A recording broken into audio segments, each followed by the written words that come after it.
Hi hello ನಮಸ್ಕಾರ ರೀ ಎಲ್ಲರಿಗೂ. ಎಲ್ಲರೂ ಹೆಂಗದೀರಿ? ಆರಾಮದೀರಿ ಅನ್ಕೋತೀನಿ. ಬರ್ರಿ ಇವತ್ತಿನ ಬ್ಲಾಗ್ ಸ್ಟಾರ್ಟ್ ಮಾಡತ್ತೀನಿ. ಬೆಳಗ್ಗೆ ಎದ್ದು ಈಗ ಸ್ನಾನ ಎಲ್ಲ ಮಾಡಿಕೊಂಡೆ. ಫಸ್ಟ್ ಅಡುಗೆ ಎಲ್ಲನೂ ಮಾಡಿಬಿಟ್ಟು ಆಮೇಲೆ ಸ್ನಾನ ಮಾಡಿಕೊಂಡೆ ನೋಡ್ರಿ. ಈಗ ಸ್ನಾನ ಎಲ್ಲ ಮಾಡಿ ಬಂದು ದೇವ್ರಿಗೆಲ್ಲ ದೀಪ ಹಚ್ಚಿ ಇವತ್ತು ಮುಂಜಾನೆ ಅಡುಗೆಗೆ ಬಟಾಟೆ ಪಲ್ಯ ಮತ್ತು ಚಪಾತಿ ಮಾಡಿದ್ದೆ ನೋಡ್ರಿ. ಡಬ್ಬಿಗೆಲ್ಲನೂ ಅಡುಗೆ ಅಂತೂ ಆಗಿತ್ತು. ಇನ್ನು ಬೇರೆ ಕೆಲಸನೂ ಮಾಡಬೇಕು. ಇವತ್ತು ಮುಂಜಾನೆ ಬುಧವಾರ. ಇವತ್ತು ಬುಧವಾರ ಸಂತೆ ನಮ್ಮ ಊರೊಳಗೆ. ಅದಕ್ಕೆ ಮುಂಜಾನೆ ಜಲ್ದಿನೇ ಹೋಗ್ಬಿಟ್ಟು ಸಂತೆ ಎಲ್ಲ ತೊಗೊಂಬಂದಿದ್ರು. ಅದನ್ನು ಹಾಗೆ ಇಟ್ಬಿಟ್ಟಿದ್ದೆ. ಅದನ್ನು ಎಲ್ಲ ತೆಗೆದು ಇಡಾತೀನಿ. ಕಾಯಿಪಲ್ಯ ಎಲ್ಲನೂ ತಂದಿದ್ರು. ಅದನ್ನೆಲ್ಲನೂ ನೀಟ್ಗೆ ಫ್ರಿಜ್ ಒಳಗೆಲ್ಲನೂ ಜೋಡಿಸ್ಕೋಬೇಕು ನೋಡ್ರಿ. ಇಲ್ಲಿ ನಮ್ಮೂರೊಳಗೆ ಬೆಳೆಯೋ ತರಕಾರಿನೇ ಎಲ್ಲ ಇರ್ತೈತೆ ನೋಡ್ರಿ. ಭಾಳ ಫ್ರೆಶ್ ಇರ್ತದೆ. ಇಲ್ಲೇ ಬೆಳೆದು ಇಲ್ಲೇ ಮಾರ್ತಿರ್ತಾರೆ. ಅದಕ್ಕೆ ಭಾಳ ಫ್ರೆಶ್ ಇರ್ತೈತೆ ಎಲ್ಲ ಕಾಯಿಪಲ್ಯನೂ. ಸಬ್ಬಸ್ಗೆ ಪಲ್ಯ, ಪಾಲಕ್, ಕೊತ್ತಂಬರಿ ಮತ್ತು ಬೆಳ್ಳುಳ್ಳಿ ಎಲ್ಲನೂ ತರಕಾರಿ ತೊಗೊಂಬಂದಿದ್ರು. ಅವೆಲ್ಲನೂ ಚಲೋ ಹೊತ್ತಿಗೆ ಜೋಡಿಸ್ಕೋಬೇಕು. ಫ್ರಿಜ್ ಒಳಗೆ ಇಡ್ಬೇಕು ನೋಡ್ರಿ. ಅದಕ್ಕೆ ಎಲ್ಲನೂ ಸುರಿಬಿಟ್ಟು ಒಂದೊಂದಾಗಿ ಎಲ್ಲನೂ ಜೋಡಿಸ್ಕೊತೀನಿ. ಟಮಾಟಿ, ಬೆಂಡೆಕಾಯಿ, ಮೆಣಸಿನ್ಕಾಯಿ, ಬದ್ನೆಕಾಯಿ ಎಲ್ಲನೂ ಭಾಳ ಫ್ರೆಶ್ ಇತ್ತು ರೀ ತರಕಾರಿ ಎಲ್ಲನೂ.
ಈಗ ಎಲ್ಲ ಕಾಯಿಪಲ್ಯನೂ ಡಬ್ಬಿಗಳ್ಗೆಲ್ಲನೂ ಹಾಕ್ದೆ ನೋಡ್ರಿ. ಡಬ್ಬೊಳಗೆ ಹಾಕಿ ಫ್ರಿಜ್ ಒಳಗೆ ನೀಟಿಗೆ ಇಟ್ಟೆ. ಇದು ಬ್ರೆಡ್ ತೊಗೊಂಬಂದಿದ್ರು. ಅದನ್ನೆಲ್ಲ ತೆಗೆದಿಡಾತಿದ್ದೆ. ಮತ್ತು ಸೇವಾ ಅಲ್ಲೇ ಫ್ರೆಶ್ಶಾಗಿ ಮಾಡಿಕೊಡ್ತಾರೆ. ಅದನ್ನು ತೊಗೊಂಬಂದಿದ್ರು. ಎಲ್ಲ ನೀಟಿಗೆ ಸಂತೆ ಎಲ್ಲ ತೆಗೆದಿಟ್ಟು ಈಗ ಒಂದು ಗ್ಲಾಸ್ ರಾಗಿ ಅಂಬ್ಲಿ ಕುಡಿಯಾತೀನಿ. ಈ ಬೇಸ್ಗೆ ಒಳಗೆ ಭಾಳ ಚಲೋ ಅನ್ನಿಸ್ತೈತೆ ರಾಗಿ ಅಂಬ್ಲಿ ಕುಡಿಯೋಕೆ.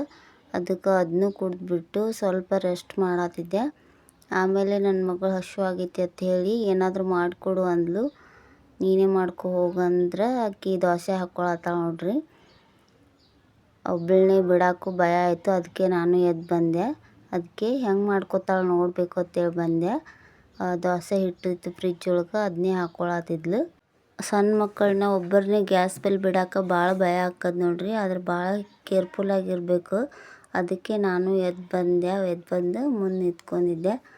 ಆವಾಗ ದೋಸೆ ಹಾಕ್ಬಿಟ್ಟು ಇದು ಮಾಡತ್ತಿದ್ಲು. ದೋಸೆ ಹಾಕಿದ್ಲು. ಆದರೆ ಎತ್ತಿ ಹಾಕೋಕ್ಕೆ ಬರ್ತಿರಲಿಲ್ಲ. ಅದಕ್ಕೆ ಹತ್ಕೊಂಡಿತ್ತು. ಅದಕ್ಕೆ ಹೇಳ್ಕೊಡತ್ತಿದ್ದೆ ಆಕಿ ನನಗೇನೆ. ದೋಸೆ ಭಾಳ ತಿಳು ಹಾಕಿದ್ಲಲ್ಲ. ಅದಕ್ಕೆ ಎತ್ತಿ ಹಾಕೋಕ್ಕೆ ಬರಲಿಲ್ಲ ಆಕೆಗೆ. ಮತ್ತು ಆಮೇಲೆ ಎಲ್ಲ ಕಡೆ ಬಿಡಿಸಿ ಆಮೇಲೆ ಎತ್ತಿ ಹಾಕಿದ್ಲು. 2-3 ದೋಸೆ ಹಾಕ್ಕೊಂಡಿದ್ಲು. ಭಾಳ ಚಲೋ ಬಂದಿದ್ದು ದೋಸೆನೂ. ಇಷ್ಟು ಸಣ್ಣ ವಯಸ್ಸಿಗೆ ತನ್ನ ಕೆಲಸ ತಾನೇ ಮಾಡ್ಕೊಳತ್ತಾಳ ಅಂತ ಖುಷಿ ಆಕ್ಕದ. ಆದರೂ ಒಬ್ರಿಗೆ ಮಾಡಕ್ಕೆ ಬಿಡಕ್ಕೆ ಸ್ವಲ್ಪ ಭಯ ಆಕ್ಕದ. ಅದಕ್ಕೆ ಮುಂದೆ ನಿಂತು ಹೆಂಗೆ ಮಾಡ್ತಾಳಂತ ನೋಡಿ ಮಾಡ್ಕೊಂಡ್ಲು ದೋಸೆ. ಅಕ್ಕನೇ ಮಾಡ್ಕೊಂಡು ತಿಂದ್ಲು. ಮತ್ತು ನನಗೂ ತಿನ್ನಿಸಿದ್ಲಳು. 2-3 ದೋಸೆ ಮಾಡಿದ್ಲು. ಸ್ವಲ್ಪ ಹರ್ಕ ಮರ್ಕ ಎಲ್ಲ ಇತ್ತು. ಆದರೂ ತಿನ್ನುವಂಗಿತ್ತು. ಹಂಗೆ 3 ದೋಸೆ ಮಾಡಿಕೊಂಡು ತಿಂದ್ಲು ಅವಳು. ಹಿಂಗಾಗಿ ನೋಡ್ರಿ ದೋಸೆ. ಒಂದು ಹರ್ಕ ಒಂದು ಚಲೋ ಹಿಂಗಾಗಿದ್ದು. ಆದರೆ ಕ್ರಿಸ್ಪಿಯಾಗಿ ಚಲೋ ಆಗಿತ್ತು ದೋಸೆ. ಈಗ ದೋಸೆನೂ ಮಾಡಿಬಿಟ್ಟು ನನಗೂ ತಿನ್ನಿಸಿದ್ರು ನೋಡ್ರಿ. ಇವತ್ತು ಅಕ್ಕನೇ ಮಾಡಿಬಿಟ್ಟು ನನ್ನ ಕೈ ತುತ್ತು ತಿನ್ನಿಸಿದ್ಲು. ನಾನು 1-2 ತುತ್ತು ತಿಂದೆ. ಟೇಸ್ಟಾಗಿದ್ದು ದೋಸೆನೂ. ಹಿಂಗೆ ದೋಸೆ ಮಾಡಿಕೊಂಡು ಅಕ್ಕನೇ ತಿಂದು ನೋಡ್ರಿ ಇವತ್ತು.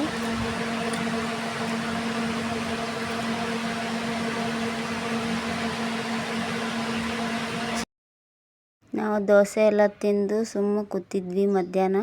ಅವಾಗ ಒಮ್ಮೆದೊಮ್ಮೆ ಮಳೆ ಬಂದುಬಿಡ್ತು ನೋಡ್ರಿ. ಭಾಳ ಜೋರು ಮಳೆ ಬಂತು. ಈ ಥರ ಆನಿಕಲ್ಲು ಬಿದ್ದಿದ್ದು ಯಾವಾಗೂ ನೋಡಿರಲಿಲ್ಲ. ಫಸ್ಟ್ ಟೈಮ್ ಆನಿಕಲ್ಲೆಲ್ಲ ಬಿದ್ದಿದ್ದು ಜೋರು ಮಳೆ ಇತ್ತು. ಮತ್ತು ಆನಿಕಲ್ಲೆಲ್ಲ ಭಾಳ ದಪ್ಪಕ್ಕೆ ಬೀಳಾತಿದ್ದು ಮನೆ ಹತ್ರ. ಹುಡುಗರೆಲ್ಲ ಆನಿಕಲ್ಲೆಲ್ಲ ಬರ್ತಿಲ್ಲ ಅಂತ ಹೇಳ್ಕೊಂಡು ಆಟ ಆಡಾತಿದ್ರು. ಭಾಳ ಚೆನ್ನಾಗಿ ಆಗ್ತಿತ್ತು. ಸಿಕ್ಕಾಪಟ್ಟೆ ಬಿಸಿಲಿತ್ತು. ನಮ್ಮ ಬಿಜಾಪುರ ಸೈಡ್ ಅಂದ್ರೆ ಸಿಕ್ಕಾಪಟ್ಟೆ ಬಿಸಿಲೈತಿ. ಈ ಮಳೆ ಬಂದು ಫುಲ್ ತಂಪಾಗಿಬಿಡ್ತು. ಎಲ್ಲರೂ ಮಳೆಯಾಗ ತೊಯ್ಸ್ಕೊಂಡು ಡ್ಯಾನ್ಸ್ ಎಲ್ಲ ಮಾಡ್ಕೊಂಡು ಖುಷಿ ಆಯಿತು ಎಲ್ಲರಿಗೂ ಮಳೆ ಬಂದಿದ್ದು. ಮಳೆ ಬಂದಮೇಲೆ ಆಮೇಲೆ ಸಂಜೆಗೆ ಈಗ ಚೂಡ ಮಾಡತ್ತಿದ್ದೆ. ಸಂಜೆ ಏನಾದರೂ ಸ್ನ್ಯಾಕ್ಸ್ ತಿನ್ಬೇಕು ಅನ್ಸಾತಿತ್ತು. ಅದಕ್ಕೆ ಮಳೆನೂ ಬಂದಿತ್ತಲ್ಲ, ಅದಕ್ಕೆ ಚೂಡ ಮಾಡತ್ತೀನಿ ನೋಡ್ರಿ. ನಾನು ಚೂಡ ಅಷ್ಟು ಎಲ್ಲ ಅಡುಗೆನೂ ಮಾಡೀನಿ, ಆದರೆ ಈ ಚೂಡ ಮಾತ್ರ ಮಾಡೇ ಇಲ್ಲ. ಫಸ್ಟ್ ಟೈಮ್ ನಾನೇ ಮಾಡ್ತಿರೋದು. ನಮ್ಮ ಅವ್ವನ ಕಡೆನೇ ಮಾಡಿಸ್ತಿದ್ದೆ. ಇವತ್ತು ನಾನೇ ಫಸ್ಟ್ ಟೈಮ್ ಮಾಡಬೇಕು ನೋಡೋಣ, ಟ್ರೈ ಮಾಡ್ಬೇಕಂತ ಹೇಳಿ ಎಲ್ಲ ಚುರುಮುರಿನಿ ಎಲ್ಲನೂ ಕ್ಲೀನ್ ಮಾಡಿ ಇಟ್ಕೊಂಡೆ.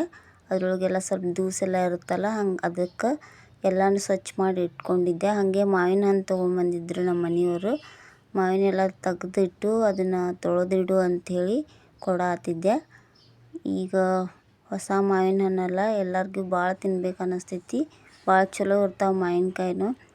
ಅದಕ್ಕೆ ಎಲ್ಲ ತೊಳೆದು ಇಡಕ್ಕೆ ಕೊಟ್ಟು ಆಮೇಲೆ ಈಗ ಒಂದು ಕಪ್ ಚಾನು ಮಾಡಿಕೊಡತ್ತೀನಿ. ಚಹಾ ಮಾಡಿಕೊಟ್ಟು ಇನ್ಮೇಲೆ ಚೂಡ ಮಾಡ್ಬೇಕು ನೋಡ್ರಿ. ಅದಕ್ಕೆ ಎಲ್ಲನೂ ರೆಡಿ ಮಾಡ್ಕೊಳತ್ತೀನಿ. ಸಾಸಿವೆ, ಜೀರಿಗೆ ಮತ್ತು ಬೆಳ್ಳುಳ್ಳಿನ ಸ್ವಲ್ಪ ಜಜ್ಜಿ ಇಟ್ಕೊಂಡಿದ್ದೆ. ಅದಕ್ಕೆ ಮತ್ತು ಹಸಿಮೆಣ್ಸಿನ್ಕಾಯಿ ಎಲ್ಲ ರೆಡಿ ಮಾಡಿ ಇಟ್ಕೊಂಡು, ಸಾಸಿವೆ, ಜೀರಿಗೆ ಮತ್ತು ಹಸಿಮೆಣ್ಸಿನ್ಕಾಯಿ, ಕರಿಬೇವು ಫ್ರೆಶ್ಶಾಗಿತ್ತು. ಅದಕ್ಕೆ ಸ್ವಲ್ಪ ಜಾಸ್ತಿನೇ ಹಾಕಿದೆ. ಕರಿಬೇವು ಎಲ್ಲನೂ ಹಾಕಿಬಿಟ್ಟು ಅದನ್ನ ಚೆನ್ನಾಗಿ ಫ್ರೈ ಮಾಡಬೇಕು. ಹಸಿಮೆಣ್ಸಿನ್ಕಾಯಿ ಹಾಕ್ತೀನಿ ಒಂದು 5-6. ಚೂಡ ಜೊತೆ ಮೇಲೆ ಬಾಡಿಸ್ಕೊಳಕ್ಕೆ ಚಲೋ ಇರ್ತದೆ ಹಸಿಮೆಣ್ಸಿನ್ಕಾಯಿ. ಅದಕ್ಕೆ ಹಸಿಮೆಣ್ಸಿನ್ಕಾಯಿ ಸ್ವಲ್ಪ ಫ್ರೈ ಆದಮೇಲೆ ಬೆಳ್ಳುಳ್ಳಿನ ಹಾಕ್ಕೊಳ್ತೀನಿ. ಬೆಳ್ಳುಳ್ಳಿ ಸಿಪ್ಪಿನೆಲ್ಲ ತೆಗಿಬಾರ್ದು, ಸಿಪ್ಪಿ ಹಾಗೆ ಇರಬೇಕು. ಜಜ್ಜಿಬಿಟ್ಟು ಅದನ್ನು ಹಾಕಿ ಸ್ವಲ್ಪ ಅರ್ಶಿಣ ಪುಡಿ ಹಾಕಬೇಕು. ಇದಕ್ಕೆ ಅರ್ಶಿಣ ಪುಡಿ ಹಾಕಿಬಿಟ್ಟು ಚಲೋ ಹೊತ್ತಿಗೆ ಫ್ರೈ ಆದಮೇಲೆ, ಇದೆಲ್ಲನೂ ಚಲೋ ಹೊತ್ತಿಗೆ ಫ್ರೈ ಆದಮೇಲೆ ಶೇಂಗಾ ಪುಟಾಣಿ ಹಾಕಬೇಕು. ಮೊದಲು ಪುಟಾಣಿ ಹಾಕಿ ಅದು ಎಲ್ಲನೂ ಚಲೋ ಹೊತ್ತಿಗೆ ಫ್ರೈ ಆಗಲಿ. ಚಲೋ ಹೊತ್ತಿಗೆ ಫ್ರೈ ಆದಮೇಲೆ ಈಗ ಶೇಂಗಾನ ಕ್ಲೀನ್ ಮಾಡಿ ಇಟ್ಕೊಂಡಿದ್ದೆ, ಅದನ್ನು ಹಾಕಿ ಚಲೋ ಹೊತ್ತಿಗೆ ಇದನ್ನು ಹುರಿಬೇಕು ನೋಡ್ರಿ ಎಣ್ಣೆಯಾಗ. ಈ ಶೇಂಗಾ ಎಲ್ಲ ಕಡಕ್ ಹಾಕಬೇಕು. ಹಂಗೆ ಚಲೋ ಹೊತ್ತಿಗೆ ಎಲ್ಲನೂ ಹುರಿಬೇಕು. ಈಗ ಎಲ್ಲನೂ ಹುರಿದ್ಮ್ಯಾಗ ಸ್ವಲ್ಪ ಉಪ್ಪು ಹಾಕತ್ತೀನಿ. ರುಚಿಗೆ ಎಷ್ಟು ಬೇಕು ನೋಡ್ರಿ ಅಷ್ಟು ಉಪ್ಪೆಲ್ಲ ಹಾಕ್ಕೊಂಡು, ಮತ್ತು ಖಾರನೂ ಹಾಕ್ಕೋಬೇಕು. ಇದಕ್ಕೆ ಖಾರ ಎಷ್ಟು ಬೇಕು ಅಷ್ಟು ಹಾಕ್ಕೊಂಡು ಇದೆಲ್ಲನೂ ಮಿಕ್ಸ್ ಮಾಡ್ಬೇಕು ನೋಡ್ರಿ. ಇದು ಚಲೋ ಹೊತ್ತಿಗೆ ಎಲ್ಲ ಮಿಕ್ಸ್ ಆಗಬೇಕು, ಕುದಿಬೇಕು. ಎಲ್ಲನೂ ಚಲೋ ಹೊತ್ತಿಗೆ ಎಣ್ಣೆ ಒಳಗೇನೆ ಕುದ್ದಾದ್ಮೇಲೆ ಇದನ್ನು ಚುರುಮುರಿ ಒಳಗೆ ಹಾಕಬೇಕು. ಭಾಳ ಟೇಸ್ಟಿಯಾಗಿರ್ತಾವೆ ಚುರುಮುರಿ ಅಂತೂ. ನಮ್ಮ ಉತ್ತರ ಕರ್ನಾಟಕ ಎಲ್ಲರ ಮನ್ಯಾಗೂ ಚೂಡ ಇದ್ದೇ ಇರ್ತಾವೆ ನೋಡ್ರಿ. ಆದರೆ ಈ ಅಡುಗೆನೇ ನನಗೆ ಅಷ್ಟೇ ಒಬ್ಬಳೇ ಮಾಡಿರಲಿಲ್ಲ, ನಾನು ಯಾವಾಗೂ ಟ್ರೈ ಮಾಡಿರಲಿಲ್ಲ. ಈಗ ಎಲ್ಲನೂ ಫ್ರೈ ಆದಮೇಲೆ ಚುರುಮುರಿಗೆ ಹಾಕಿ ಅದನ್ನು ಎಲ್ಲ ಮಿಕ್ಸ್ ಮಾಡತ್ತೀನಿ ನೋಡ್ರಿ. ಚಲೋ ಹೊತ್ತಿಗೆ ಎಲ್ಲ ಮಿಕ್ಸ್ ಆಗಬೇಕು. ಹಂಗೆ ಎಲ್ಲನೂ ಚಮಚಲ್ಲಿ ಫಸ್ಟ್ ಬಿಸಿ ಇರುತ್ತಲ್ಲ, ಅದಕ್ಕೆ ಚಮಚಲ್ಲಿ ಮಾಡಿಬಿಟ್ಟು ಆಮೇಲೆ ಕೈಯಲ್ಲಿ ಚಲೋ ಹೊತ್ತಿಗೆ ಮಿಕ್ಸ್ ಮಾಡಿಬಿಟ್ರೆ ಚೂಡ ರೆಡಿನೇ ಆಗಿಬಿಡ್ತಾವೆ ನೋಡ್ರಿ. ಎಲ್ಲ ಚುರುಮುರಿಗೆ ಚಲೋ ಹೊತ್ತಿಗೆ ಮಿಕ್ಸ್ ಆಗಂಗೆ ಕೈಲಿ ಎಲ್ಲನೂ ಮಿಕ್ಸ್ ಮಾಡಿಬಿಟ್ಟು ಈಗ ಎಲ್ಲರೂ ತಿನ್ನಬೇಕು. ಇದು ಉಳ್ಳಾಗಡ್ಡಿ ಜೊತೆ ಈ ಚುರುಮುರಿ ಹಾಕ್ಕೊಂಡು ತಿಂದ್ರೆ ಸೂಪರಾಗಿರ್ತೈತೆ ನೋಡ್ರಿ.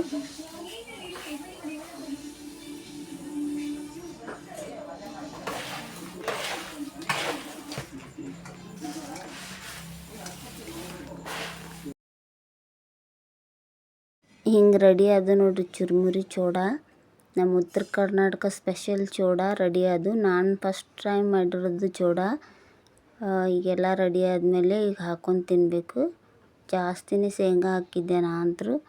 ಅದಕ್ಕೆ ಇಷ್ಟು ಚೂಡ ಮಾಡೋಟ್ಲೆ ಫುಲ್ ರಗಡೆ ಆಯ್ತು ನನಗಂತೂ. ಎಲ್ಲ ನೋಡ್ರಿ ಎಲ್ಲ ಕಿಚನ್ ಎಲ್ಲ ಯಾವ ಪರಿ ಆಗೈತಿ. ಇದನ್ನೆಲ್ಲನೂ ಕ್ಲೀನ್ ಮಾಡಬೇಕು.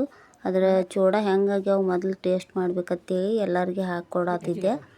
ಚೂಡ ಹಾಕಿಕೊಟ್ಟು ಮತ್ತು ಅದ್ರ ಜೊತೆ ಉಳ್ಳಾಗಡ್ಡಿನೂ ಬೇಕು. ಉಳ್ಳಾಗಡ್ಡಿ ಇಲ್ಲಾರ್ದೆ ಯಾರೂ ಚೂಡನೇ ತಿನ್ನಲ್ಲ ನಮ್ಮ ಉತ್ತರ ಕರ್ನಾಟಕ ಕಡೆ. ಅದಕ್ಕೆ ಉಳ್ಳಾಗಡ್ಡಿ ಎಲ್ಲನೂ ಕಟ್ ಮಾಡಿಕೊಟ್ಟು ಎಲ್ಲರಿಗೂ ಚೂಡನೂ ಹಾಕ್ಕೊಟ್ಟೆ. ಚೂಡ ಹಾಕ್ಕೊಟ್ಟು ನಾನು ತಿನ್ಬೇಕೀಗ. ಹಿಂಗಿತ್ತು ನೋಡ್ರಿ ಇವತ್ತಿನ ನಮ್ಮದು ಬ್ಲಾಗ್. ಭಾಳ ಚಂದ ಇತ್ತು ಇವತ್ತಿನ ದಿನ. ಪೂರ್ತಿ ಮಳೆ ಬಂತು. ಹಾಗೆ ಚೂಡಾನು ಫಸ್ಟ್ ಟೈಮ್ ಮಾಡಿದ್ದೆ. ಎಲ್ಲರೂ ಹಾಕ್ಕೊಂಡು ತಿನ್ನಾತೀವಿ ನೋಡ್ರಿ. ಇದೇ ನಮ್ಮ ಇವತ್ತಿನ ವಿಡಿಯೋ. ನಿಮ್ಗೆ ಇಷ್ಟ ಆದರೆ ಪ್ಲೀಸ್ ಲೈಕ್ ಮಾಡಿರಿ, ಶೇರ್ ಮಾಡಿರಿ ಆ್ಯಂಡ್ ಸಬ್ಸ್ಕ್ರೈಬ್ ಮಾಡ್ಕೊರಿ. ಪ್ಲೀಸ್ ಸಬ್ಸ್ಕ್ರೈಬ್ ಮಾಡ್ಕೊಂಡು ಸಪೋರ್ಟ್ ಮಾಡಿರಿ. Thank you for watching.